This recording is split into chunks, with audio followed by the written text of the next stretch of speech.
हा आहे द्रौपदी कूप या विहिरीचा बाहेरचा भाग. मागच्या व्हिडिओमध्ये याचं महत्त्व सांगितलेलं आहे. हे प्राचीन विहीर ज्यावेळेस महाभारत झालं त्यावेळेचं हे बांधकाम आहे. पडझड झालेली आहे.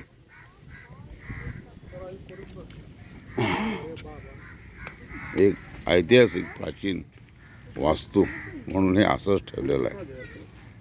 हे या ठिकाणी मंदिर आहे आणि ही प्राचीन पांडव द्रौपदी कूप. आपण इधर लिहिलेलं बघू शकता है, यहाँ गुप्तदान करने से 13 गुना फल मिलता है.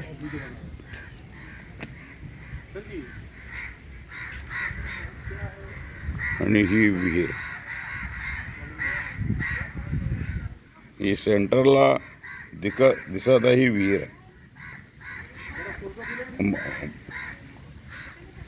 महाभारताचं युद्ध संपलं त्यानंतर द्रौपदी इथं आली आणि आपले केस तिने धुतले आणि विंचरले. तिचा प्रण होता जोपर्यंत संपूर्ण कौरवांचा नायनाट होत नाही तोपर्यंत केस बांधणार नाही. त्यानंतर महाभारत झालं.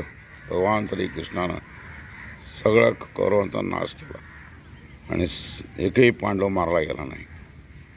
त्यामुळे युद्ध संपल्यानंतर द्रौपदी इथं आली आणि तिनं आपले केस या ठिकाणी धुतले, विंचरले.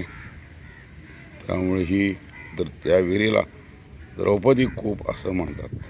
5 मार्च 2024 कुरुक्षेत्र.